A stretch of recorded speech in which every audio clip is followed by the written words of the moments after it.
Hello and welcome to this video. My name is Dr. Kristy Grayson. I am an assistant professor of marketing at Udvar-Hazy College of Business. Today we're going to talk about integrated marketing communications and the importance of marketing planning for any business.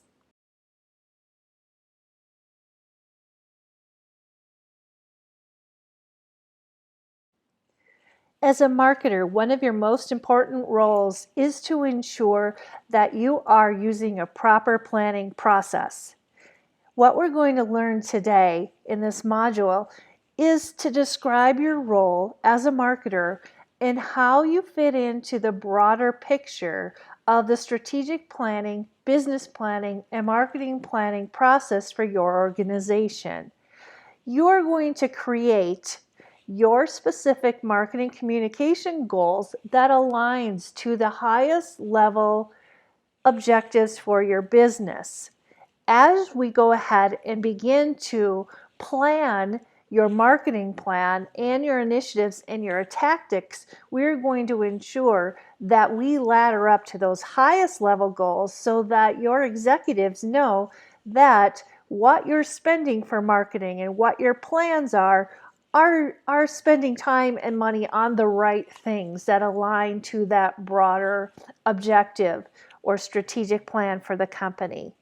We're going to discuss how to develop the key performance indicators to ensure that the tactics and the strategies that you have defined and you are executing in your plan are on point and ensure that they are measurable. And then finally, we're going to discuss how you, in the role of marketer, it's important to communicate the results of your campaigns and your initiatives early and often, and how you do that to make sure that your key stakeholders all know the importance of the work that you're doing and how it aligns and is making your company successful overall. As a marketer, one of your most important roles is to ensure that you are using a proper planning process. What we're going to learn today in this module is to describe your role as a marketer and how you fit into the broader picture of the strategic planning, business planning, and marketing planning process for your organization.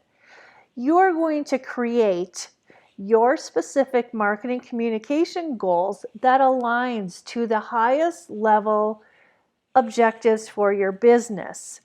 As we go ahead and begin to plan your marketing plan and your initiatives and your tactics, we're going to ensure that we ladder up to those highest level goals so that your executives know that what you're spending for marketing and what your plans are spending time and money on the right things that align to that broader objective or strategic plan for the company.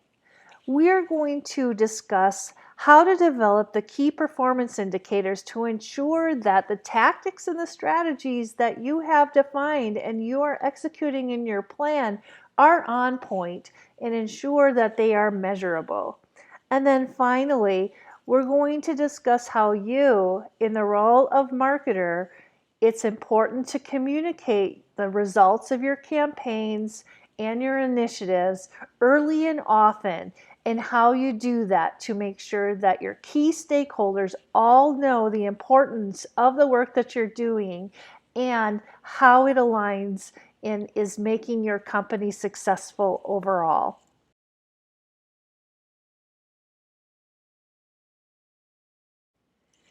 This diagram represents marketing and its big picture on one page. We start out with a situation analysis, and that includes all of the elements that are important to the business as a whole. The company itself, the vision, its values, who your competitors are, who you collaborate with in this environment of partnerships where we have to be integrated with other firms in order to be successful. What's the political or economic climate? And who are your customers? How are your customers feeling about you? And what is that overall sentiment of the market? So we start out with the biggest picture. And then as marketers, we take that overall business context, that situation, and we develop strategies. We look at groups of people that we can then prioritize and target and create positioning or messaging statements that will inform our product mix, the 4Ps that you're all familiar with. These strategic pieces have to be there prior to ever creating products, pricing your products, where your channel of distribution will be, how you're going to place your products and merchandise within those channels. And then finally, what we're here today to talk about is promotion, or why integrated marketing communications is so important in this process. The one thing that I want you to take away here is that promotion and integrated marketing communications has to be at the center of any planning within the organization. So it is your job as a marketer to get yourself a seat at the table of that strategic planning committee, of that management committee, and with your product marketers, your pricing people, your strategic marketers, those who are creating the plans, because at the end of the day, every single touch point that you are creating for your customers and for those people that you are attempting to require has to be integrated within that marketing strategy as a whole. So that's why the planning process is so important. Don't be an afterthought with your marketing plans after the strategy has already been created by the management team. Make sure you're at the seat at the table and that you are contributing to that planning process to ensure that the strategies that you're going to create from a communications perspective aligns very closely or directly to that overall business strategy. This diagram represents marketing. The very first thing that we do in creating a marketing plan is to set our objectives. And what an objective is basically the what you want to accomplish. At the end of the day, what is your overall goal? So let's imagine that you are a marketing director for a regional coffee shop.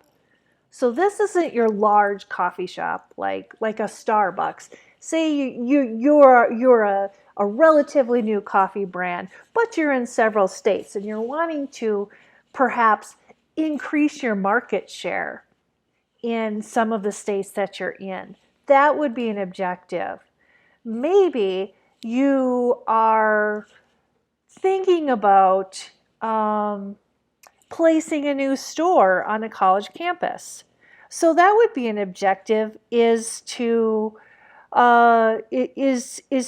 perhaps enter a new market. Or say, for example, you're on a college campus, but maybe on the weekends it's not quite as populated there and you want to reach a new target audience.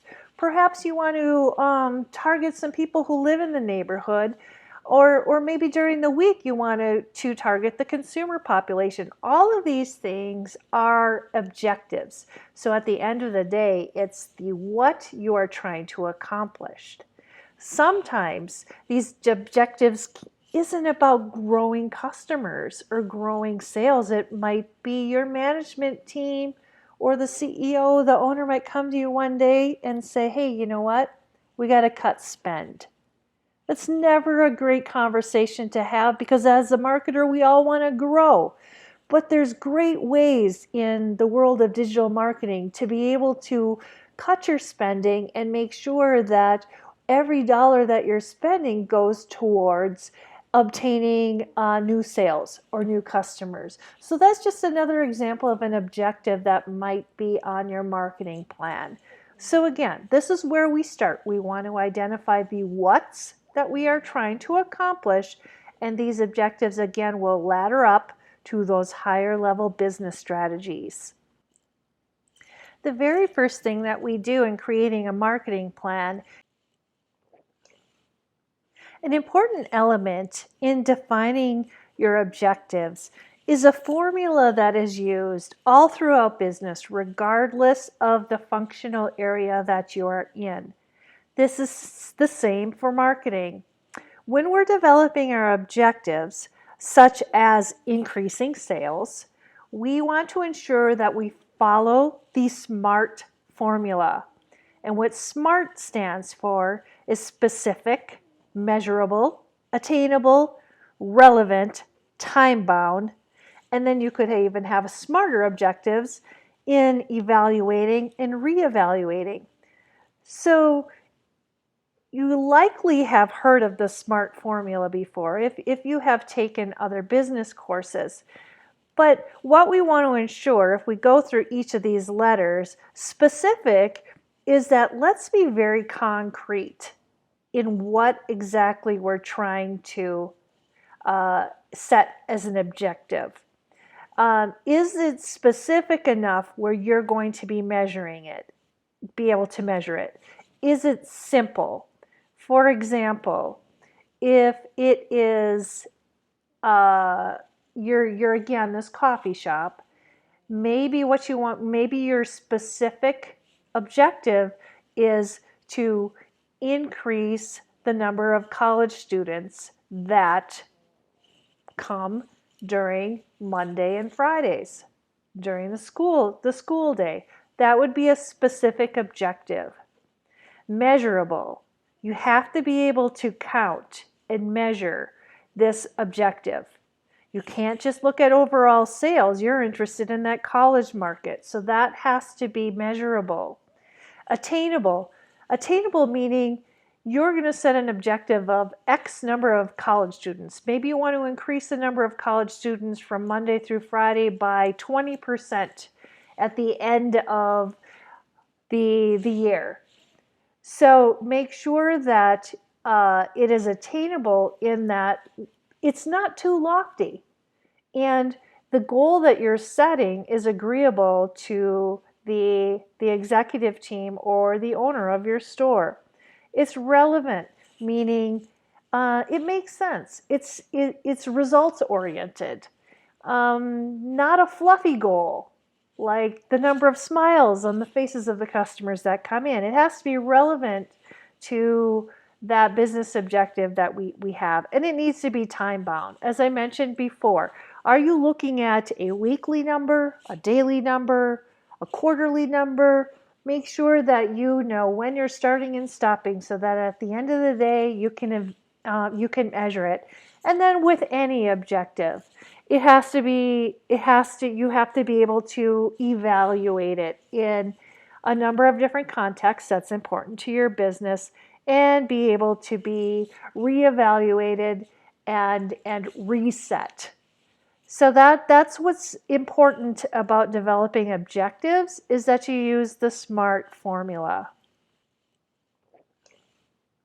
An important element in defining, now that you have your objectives set, it's really important to have a measurement aligned to each of your objectives. In marketing, the proof is in the pudding.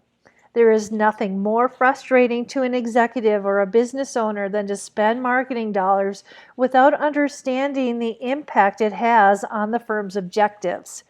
It's your job as a marketer to create, measure, and report on key performance indicators, and do this on a regular basis to demonstrate the effectiveness of your marketing efforts.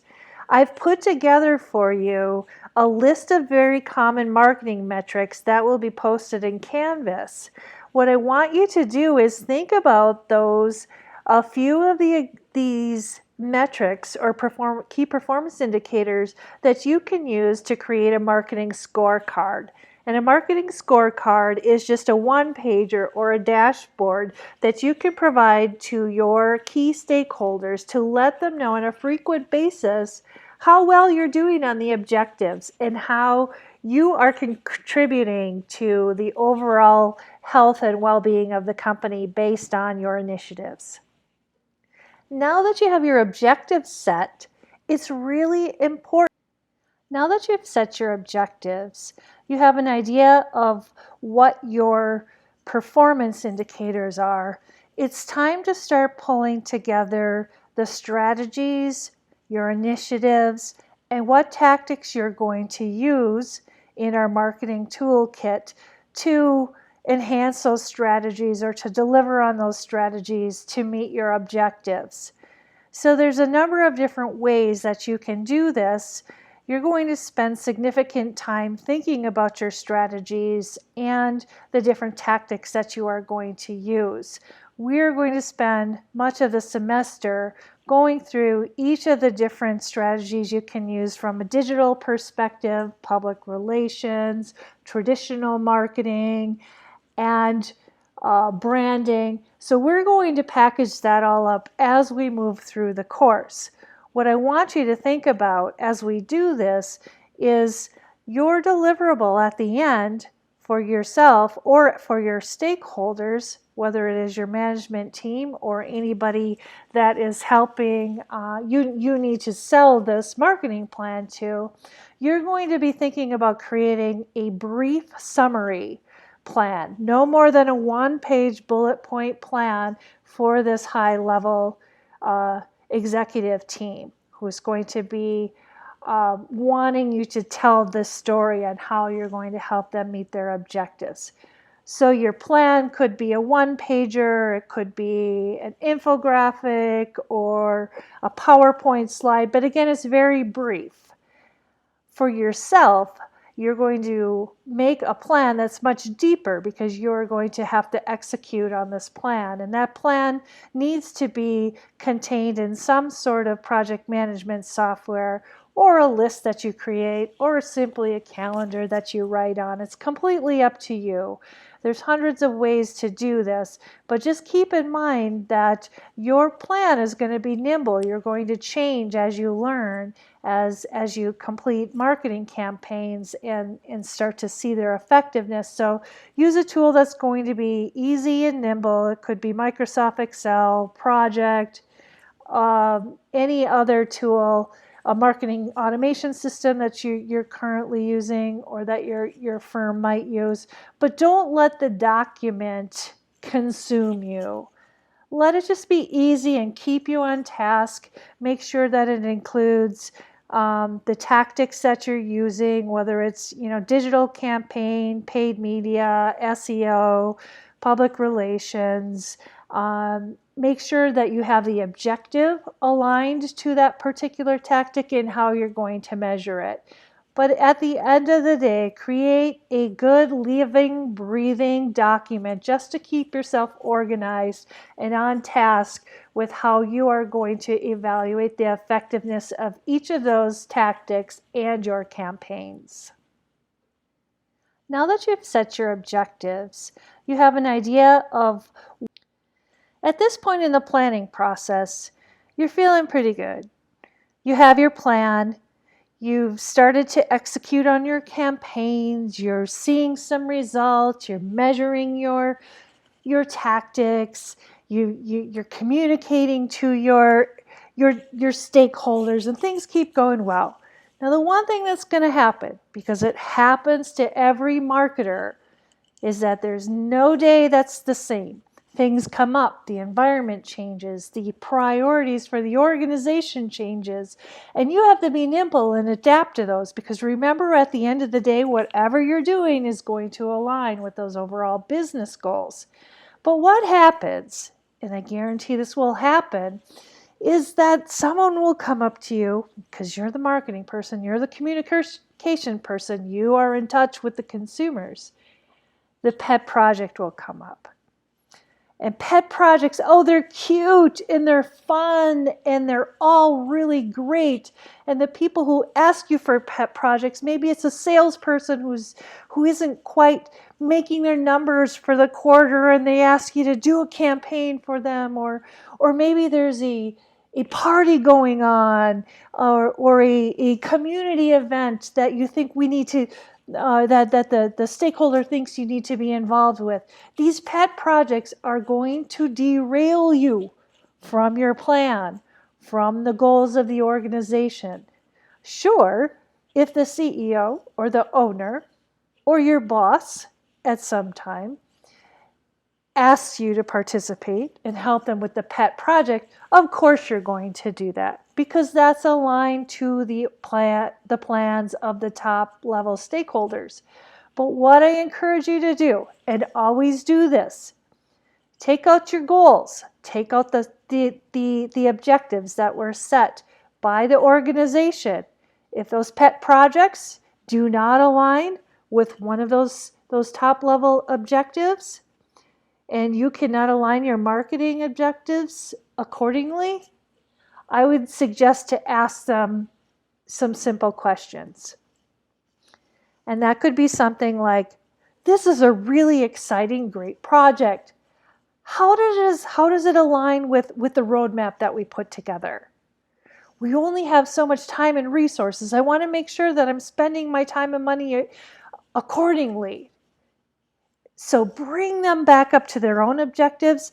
And most of the time, what will happen is they will realize that, yeah, the pet project is nice, but they will come to see that perhaps it isn't the right timing, or maybe during the next planning session, they can come up with seeing how this particular project fits into the whole. So that is my suggestion on how to handle these one-off situations that come up. At this point in the planning process, you're feeling pretty good. We're going to wrap up our conversation today with the 5 key takeaways. The first takeaway being, the first thing you want to do as a marketer is to get yourself a seat at that management planning table. Participate in both strategic and tactical planning, business planning, planning for your department, and then also integrating with those other key marketing people, whether it's the product team, the pricing team, or public relations and channel distribution. Be sure that you are clearly integrated with their plans.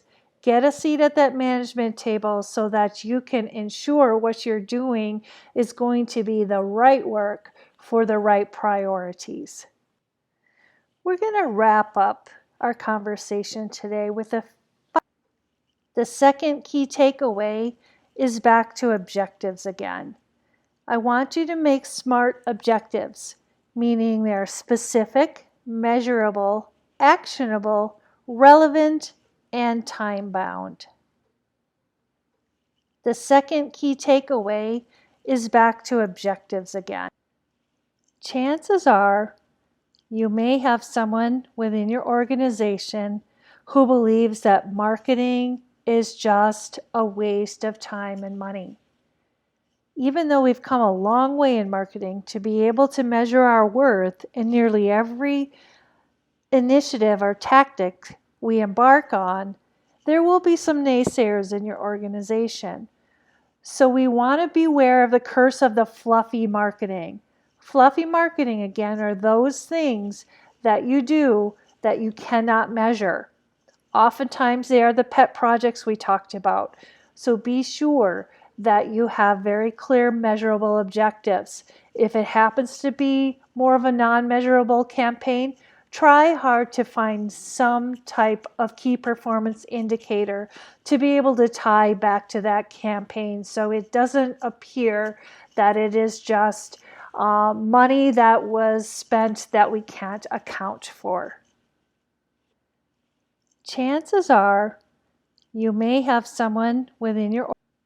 One of the best parts of working in marketing is that no day is ever alike. And that is because our world is ever changing. People change, markets change, the environment changes. And with that, we have to be nimble. And by being nimble, that means that we have to be flexible. We may have this great plan, But if something changes, if one of our initiatives isn't going well, we need to drop it, move on, and try something new. So what I encourage you to do is be very mindful during the day. Take time to breathe, take time to stretch, take time to just give your brain a rest and take a step back and change course as needed. Know that that is one of the best parts of your job, is going to be in an environment that is ever changing and always forward thinking. So this is one of the most exciting and challenging parts of the career you will have in marketing. So that's my fourth takeaway for you today. One of the best parts of working in marketing is that no day. And your final takeaway for the day, key takeaway number 5, proof is in the pudding. Remember that a good marketer always measures what they are working on. Communicate these results to your stakeholders. Give them a scorecard or a dashboard or a weekly update. It will make them feel good about the efforts that the company and the organization is doing to reach their goals. Be the hero. Don't be afraid to communicate. Data is king. And take credit where credit is due. Marketing is one of the most challenging yet most exciting jobs in the organization. And know that you are a hero in many cases. It's a hard job, it's hard work, but it's very rewarding in the end. So make sure that you communicate those successes to your stakeholders. I guarantee that it's just going to strengthen the relationship that you have with them, and it's going to make you feel good about the next campaign that you're working on as well. And your final takeaway for the day, key takeaway number. Thank you for sharing your time today, learning about integrated marketing communications, planning, and it's important to the business. I'm Dr. Kristy Grayson, and I'm very glad to share my knowledge with you in this area. If you have any questions, feel free to contact me at kristy.grayson@dixie.edu. If you're a student, feel free to post a note in Canvas, share your ideas, your questions with me and the other students, and I will be sure to respond to you just as quickly as I can. Thank you again. Thank you for sharing your time today, learning about integrated